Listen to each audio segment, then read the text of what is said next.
Est-ce que vous savez qu'à l'université, un professeur n'a pas de bureau? Est-ce que vous savez qu'à l'université, un professeur n'a pas de toilette? Est-ce que vous savez que de mon statut, je gagne 500 000 francs par mois, l'argent des beignets? Est-ce que vous le savez? Votre salaire? Oui, je vous donne mon salaire, je n'ai pas besoin de le cacher. Si je faisais pas autre chose, ce serait un cadavre. Moi, c'est 136 000. Est-ce que vous savez? Moi, c'est 136 000. Est-ce que vous savez? Est-ce que vous savez, cher petit frère, j'ai parlé de mes enfants que j'ai eus en première année. Jusqu'en... Ils sont allés en licence, en master et en doctorat, et que j'ai fait recruter. Pendant que les miens de soi ne sont pas payés. Et encore que, lorsque vous allez sur le site du Minfopra, c'est hier à 14h37 qu'on attribue encore 24 matricules soldes. 24 matricules. Est-ce que vous savez que pendant que mes enfants de l'université de Yaoundé 2 ne sont pas payés, et probablement des autres, ceux de Maroua et de Boya ont déjà non seulement eu leur salaire, qui plus est, bénéficient déjà du rappel. Mais pourquoi? Qu'est-ce qui justifie cette... Alors, je vous dis que c'est autant de choses qui gênent. Je continue. Il y a une extrême bureaucratisation de l'université, où l'on cantonne les enseignants dans des postes bidons qui ne servent même à rien. Vous m'appelez dans leur poste, je ne prends pas, je suis passé à autre chose. À l'âge de 30 ans, j'étais déjà directeur d'administration centrale. Ça, je vous assure. Le problème des enseignants, c'est lequel? Régler les problèmes de salaire, et pour ce qui concerne la spécificité à l'université, mais financer l'activité de recherche dans les laboratoires. Financer l'activité de recherche. Je vais aller aux solutions, j'égrène. Hein? Vous avez chaque fois, hein, tel eu l'ancienne, le ministre de l'enseignement supérieur. Bon, je n'ai rien contre lui. Hein. Je n'ai rien contre lui, je ne suis pas partie de ses courtisans. Non, et je n'en ferai jamais. On ne dirait pas. Oui, et je dis donc, et je dis, non, s'il vous plaît, je parle des faits que j'adosse au texte pour montrer que il a failli à son obligation. Alors, tout le temps en train de rabâcher cette histoire de primes de ceci, mais quand on paye les primes aux militaires, on ne voit pas ça sur les réseaux sociaux. Quand on paye les primes à tel quoi, on ne voit pas ça sur les réseaux sociaux. Et s'il vous plaît, vous donnez à un professeur une prime d'1 million au trimestriel. On fait de la recherche avec des outils, mais c'est des sous alimentaires. Ça ne finance pas de la recherche. Je continue. Pour régler les problèmes, il faut être sérieux. Hein?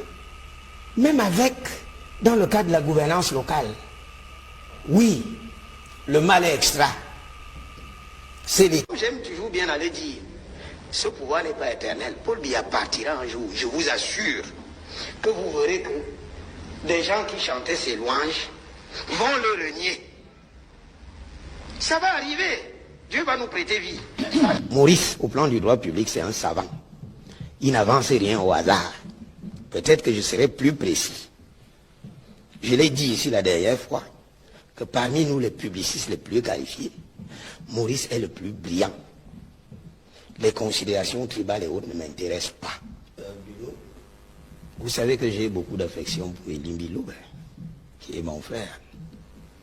Il est là pour brouiller un peu les pistes. Mon frère Elimbi Loubert.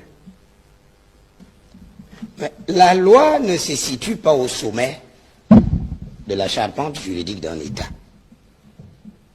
Au-dessus de la loi, il y a des instruments normatifs internationaux, il y a la Constitution.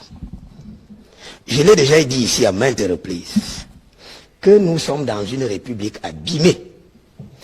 Parce que le Conseil constitutionnel ne fait pas son travail. Notre environnement juridique est pollué par des lois non conformes à la Constitution. Ce n'est pas Abaoyono le problème, ce n'est pas Maurice Kamto le problème. Et donc je signale, vraiment je tiens à le dire, mon cher frère, Maurice, au plan du droit public, c'est un savant. Il n'avance rien au hasard. Peut-être que je serai plus précis. Je l'ai dit ici la dernière fois, que parmi nous les publicistes les plus qualifiés, Maurice est le plus brillant. Les considérations tribales et autres ne m'intéressent pas. Maurice a été mon enseignant. Et dans ma tête, psychologiquement, et c'est valable pour tous les enseignants, je ne peux jamais être au-dessus de mon enseignant. Je vais préciser la pensée. J'étais donc en train de dire qu'au-dessus de la loi, il y a les instruments normatifs internationaux. Il y a la Constitution. Lorsque la loi, lorsque le législateur légifère, contrairement à ce que dit le constituant, il se pose un problème juridique. Quel est le texte qui prime? Nous émettons des opinions, mais il revient au Conseil constitutionnel de dire le droit. Malheureusement, au Conseil constitutionnel, paix à leurs âmes, je l'ai dit à mon père Bipoun en son temps, je l'avais dit à mon père Ona, au moment où nous nous retrouvons dans les jurys de thèse de doctorat, que vous ne nous aidez pas beaucoup au Conseil constitutionnel. Je l'ai même dit à mon grand frère et père, à l'heure actuelle, qui est le professeur Lekene Donfak. Je vous assure, moi au Conseil constitutionnel, je fais bouillir les lignes sclérosées. Et que dit la Constitution? Que dit la Constitution, justement? Prenons déjà la compétence du Conseil constitutionnel. Prenons les articles 46 et 47. Le Conseil constitutionnel est juge de la constitutionnalité. C'est clairement dit. Donc tout ce qui est non conforme à la Constitution, le Conseil constitutionnel doit statuer. Article 47, le Conseil constitutionnel est juge de la constitutionnalité des lois. Le problème qui se pose, est-ce que cette loi électorale, pour régler ce cas, est-ce que cette loi électorale est conforme à la Constitution? Je dis non, c'est mon opinion, mais que le Conseil constitutionnel n'arrive pas à trancher. Parce que cette institution, à mon sens, s'est mue en collaboratrice électorale du pouvoir. Et c'est très dangereux pour l'avancée de l'état de droit. En la matière, mon frère Elimbi Loubet, allons à l'article 15 de la Constitution, alinéa 2. Lorsqu'on est élu député... Oui, je vais en venir, je sais. Non, je l'ai en tête. Parce que nous avons l'obligation de dire la vérité aux Camerounais. Moi, j'ai tiré à boulet rouge sur le Conseil constitutionnel, qui ne statue pas de manière optimale, alors que le Constituant lui a donné toutes les armes. Mais, je ne comprends pas. Article 15, alinéa 2. Lorsqu'on est... Je vais en venir, je vais lire. Très bien, chaque député représente l'ensemble de la nation. Vous voulez parler du... Vous êtes, je vais en venir, non, je vais en venir, c'est la conséquence. L'alinéa 3 que je vais évoquer est la conséquence de l'alinéa 2. Je vais en venir. Je vais en venir, Elimbi. Vous appartenez à un parti politique lorsque vous êtes candidat. Mais une fois député, vous appartenez à l'ensemble de la nation. Vous représentez l'ensemble de la nation. Et à l'alinéa 3, on dispose clairement, la Constitution dit, tout mandat impératif est nul. Ça veut dire que vous n'êtes plus embrigadé par une formation politique. Et c'est pour ça que je dis que Maurice Kamto a élevé le débat à l'échelle constitutionnelle pour se protéger. Parce que vous voyez, vous, en matière de contentieux, la lutte juridictionnelle, c'est un problème de combinaison des normes. Chacun veut tirer la couverture de son côté. C'est normal que les uns et les autres ne voient que la loi. Mais nous, les publicistes les plus qualifiés, nous voyons la Constitution. Que vaut le Kitoko par rapport au Chivas? Soyons sérieux. Que vaut la loi? Que vaut la loi par rapport à la Constitution? Mais ce n'est pas la loi seule qui régule l'activité politique dans ce pays. Questionnons la Constitution. En se référant à la Constitution, aux dispositions de l'article 15, dans ses alinéas 2 et 3, Maurice Kamto est bel et bien qualifié. Tout comme l'alinéa 122.2, 121.2, lui donne la possibilité d'aller aux élections, mais alors à condition de réunir les éléments d'un candidat indépendant. Et c'est là où nous rentrons dans la pratique politique, plus le droit, parce que ça sera extrêmement difficile. Dites-moi, très rapidement, et on sortira par là. Permettez-moi de dire à mon frère Elimbi Loubet qu'on lit les dispositions de la Constitution de manière combinée.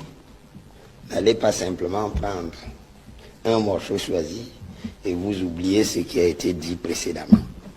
De un. De deux, je concède aux acteurs politiques ici, présents, que le droit est une chose, et la pratique politique, une autre. C'est surtout ça. Très bien. J'en viens, Elimbi. C'est pour ça que je dis, Elimbi, nous ne sommes pas dans le débat du droit. Elimbi, c'est la primauté du droit qui devrait être mise en avant. Mais qu'est-ce que l'on constate? C'est que le fait politique l'emporte sur ce qui est formel. Maurice Kamto, des militants. Est-ce que je vous fais comprendre? Il faut distinguer Maurice Kamto de certains militants, pas l'essentiel, pas tous les militants, hein, qui font dans le dérapage ethnique. Est-ce que je me fais comprendre? Que ce soit très clair. Et vous allez voir que c'est des acteurs politiques qui ont diabolisé Maurice Kamto en amenant les jeunes dans les réseaux sociaux à l'appeler Kamtoto. Or, je vais vous assurer, de tous les dans la caste des publicistes les plus qualifiés que nous sommes, je l'ai toujours dit, Kamto est le plus brillant, c'est le meilleur. Ça ne se discute pas. J'en viens. Le temps à attribuer des pseudonymes au président de la République. J'en viens, oui, je vais en venir. Voilà. Je vais en venir. C'est pour ça que je dis que vous en avez également. Je vais en venir au cas du président de la République. Donc c'est pour vous dire, en résumé, que l'information est l'âme d'un personnage lucide et indépendant. Pendant que la désinformation et la mésinformation sont respectivement l'arme du politicard et de l'ignorant, de l'indigent intellectuel. Il faut faire quelque chose. Et c'est le même phénomène auquel nous assistons à l'heure actuelle. Vous vous souvenez de mon passage la semaine dernière à France 24. Hein? Pendant que moi, en intellectuel, en universitaire, je demande au président de la République, moi c'est mon point de vue, il a travaillé pendant longtemps, j'avais établi la fois dernière, en parallèle avec mon feu papa qui avait le même âge que lui et qui est décédé à 5 ans. Moi, à mon âge, son âge, je conseillerais à papa d'aller se reposer. Les Camerounais ont besoin d'autre chose. Tout le monde n'a pas la possibilité d'exprimer de manière indépendante ce que nous disons.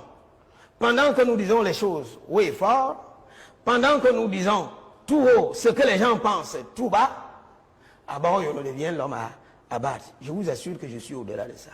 Je suis un dur à cuire. Je vous ai dit que j'étais un maquisard intellectuel. Et vous voyez donc, c'est les mêmes demain, quand ça va cuire, il suffit que le président de la République ne soit pas réélu. C'est eux qui vont se retourner contre lui, vont le régner. Est-ce que je me fais comprendre? Et puis diront qu'ils étaient liés. Vous vous souvenez de l'image du ministre de la Communication du défunt président Mobutu, qui nous racontait vraiment on ne pouvait rien. Ma femme était même assise à côté, il a pris ma femme, je ne pouvais pas parler.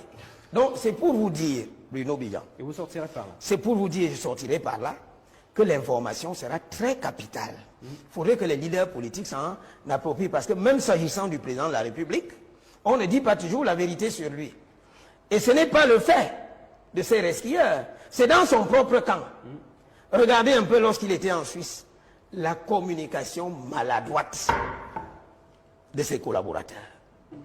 Pour en venir à votre problématique des réseaux sociaux, regardez Maurice Kamto, qui a été le premier à dire aux Camerounais, inscrivez-vous sur massivement 11 millions. Ce n'est pas le pouvoir. C'est le pouvoir. Je préfère. C'est le pouvoir, l'opposition, qui a demandé, oui, Cabral Libi, Maurice Kamto a embrayé, qui a dit aux Camerounais, apprenez, prenez votre destin en main. Les inscriptions massives sur les listes électorales. C'est l'opposition. Bien. C'est Maurice Kamto qui, sur les réseaux sociaux, a brandi la disposition pertinente du code électoral qui permet à chaque citoyen de défendre son vote. Est-ce qu'on est d'accord là-dessus? Oui, pendant ce temps, le pouvoir se plaît à ne rien faire, pensant que ça va toujours être la même chose le moment venu. Est-ce que je me fais comprendre, Bruno? C'est également l'opposition, s'il vous plaît. C'est également l'opposition qui, au moins, s'efforce à mettre à la disposition du public l'offre politique. On sait qu'au plan institutionnel, il faut ceci. Au plan économique, il faut ceci. Dites-moi un peu, le pouvoir en place, le RDPC, quelle est l'offre politique?